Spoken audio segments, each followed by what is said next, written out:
Week 2 is in the books. Let's look at how you guys did with this body weight squat in a minute test. And from what I heard, this was definitely a surprising challenge for a lot of people, just in terms of how quickly things would change. So you would go from this nice steady state, feeling like you could crank out all the squats in the world, and then all of a sudden things just kind of shut down. And we're going to talk about why that happened.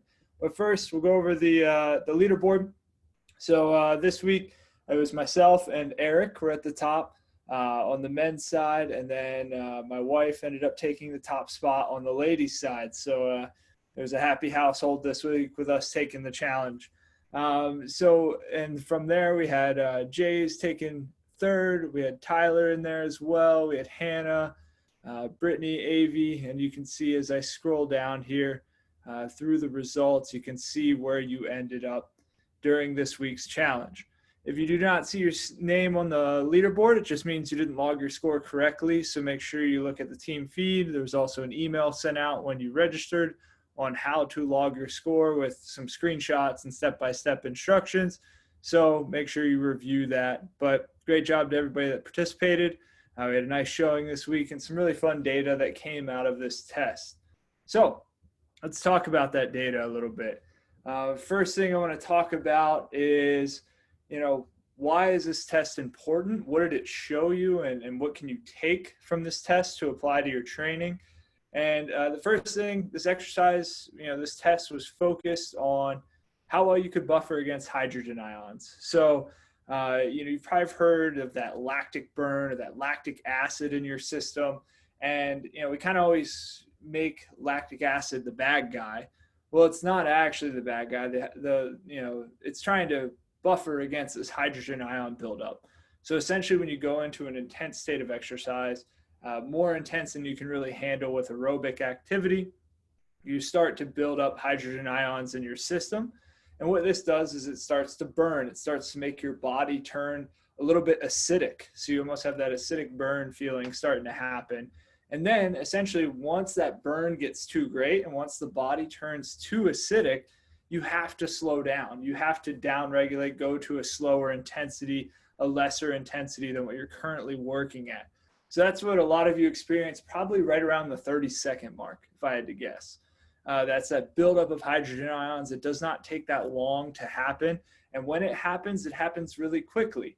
So the most common example that I'll use when I'm explaining this is if you've ever watched, if you're a swimmer, or if you've watched track and field before, and you see that runner starting to make the turn for home, or the swimmer is on the last 25 of their race and they're leading, things look great, they hit that flip turn into their last little bit of the race, turn the corner for home, and all of a sudden things just look like they shut down, and all of a sudden it almost just looks like they're crawling to the finish line and they get taken over by whoever was in second. If you watched the Olympics before, this is pretty much what happened to Elaine Bernard from France when they had that really powerful relay, and Jason Lezak came back and won gold and for that relay. And it took Lezak swimming the fastest relay split in history at the time. But, it also took Elaine Bernard starting to have this overwhelming hydrogen ion effect, and his body really just starting to shut down. And I can always remember, the announcer being like, he's tightening up, and he was calling it in real time. And that's what happens. You start to lose that fluid motion, lose that ability to kind of just work through a fluid nature. And it doesn't just happen in, sprint or faster events. Say if you're doing a marathon or something like that, and you kind of try to pick up the pace, or you hit a point where you kind of exhaust your aerobic capacity, and you start switching to anaerobic, the same thing can happen in an endurance type event as well. So that's the hydrogen ion background. It's also looking at efficient movement. One thing I noticed when I did the test, I used my wristwatch as a way to keep time, and I lost momentum when I would change my arm position, or try to look at the time to see where I was at. And it would kind of have this breakdown of movement. I'd almost have to kind of slip back into place and get back into rhythm. So it's one thing to be able to manage the hydrogen ion buildup, but you can do that by moving more efficiently. So if you were a little bit inefficient with your movement, or maybe you couldn't quite find out what to do with your arms, right? That's going to play a role and actually tax you a little bit more than having that fluid nature. And then there's a pacing aspect to it as well. Although it's definitely a sprint, if you go gung ho in the first 15 seconds, you're done. It's gonna catch you sooner than you expect. So it's measuring how well you can pace at an intense level. So not just your casual pace, your training pace. And this is definitely a racing pace, but how well can you pace that interval instead of kind of burning yourself out on the front end, and then you got nothing left to come home with. So how can you improve this? So you can work at what we call anaerobic threshold. It's where you start to make that switch from aerobic activity to anaerobic activity. So you can train a little bit above that level. You can train slightly below that level. You can train right at anaerobic threshold. And you can look up if you want to, you can see different ways to use your heart rate to predict where that threshold is.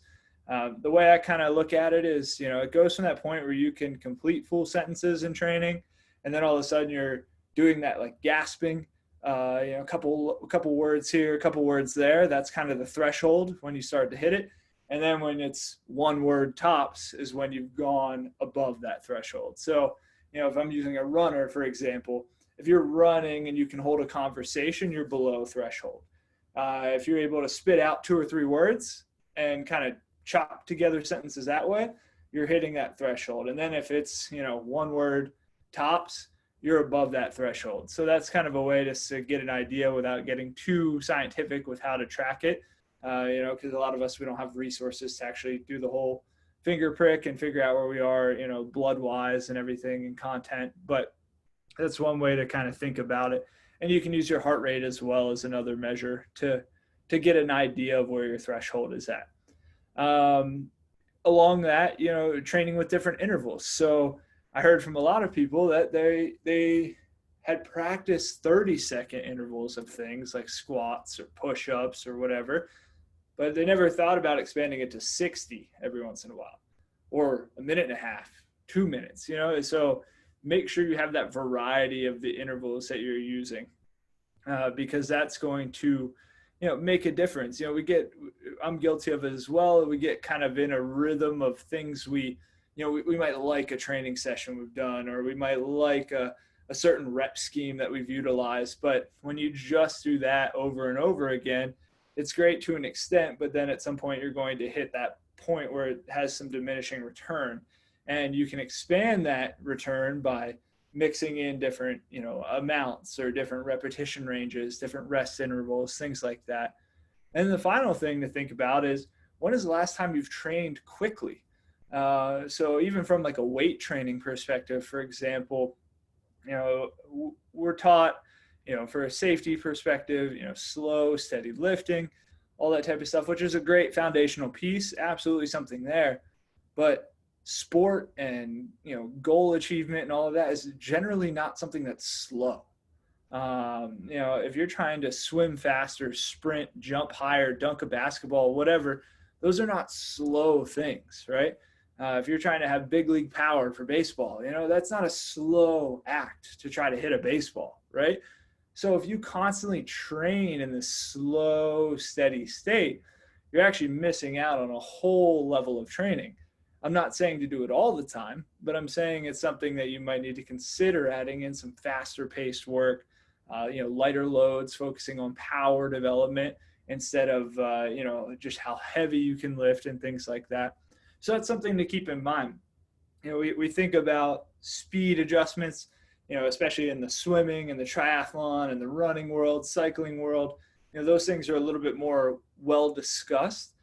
We don't always think about them as much in things like baseball, for example, or, basketball. Yes, we do some training interval type stuff, but it's not as structured. So we don't really have the data to know how much time we spent at these different pacings. So it's something to keep in mind to make the day of, when you're going for a goal or, doing something you really enjoy doing, you're actually prepared for the intensity level of that. If you're going into a race, for example, and you haven't trained at that intensity level that you want to hold, at least for, a certain amount of time, I'm not saying all the time, you're not prepared, right? You're not prepared if you don't know, what that intensity even feels like, or if you could even hold it for a certain amount of time. So it's one of those confidence things that you can build as well. So that's a kind of a longer-winded breakdown of why this test is important and what you can take from this test. If you have any deeper questions on that, feel free to reach out, post them in the team feed or anything like that, and I'm happy to answer them. So if we look at the average, we had fewer data points on the ladies' side. So keep that in mind as we're looking at the average here. The ladies averaged 57 repetitions, which is awesome. Men were slightly behind in 55. If I were looking at kind of a gold standard that everyone should aim for, regardless of sport and things like that, I would say 60. That puts you at 1 squat a second pace. That's a pretty high output for almost any endeavor. And granted, some sports will need even higher than that, but if you're hitting that 60 range, you're in pretty good shape. So the top 10% on the ladies' side, 65.8 would get you into the top 10%. Again, that's based on a pretty limited data set for this test. So, it was kind of hard to branch into that 10% range, obviously, with just the top person, hitting that top 10%.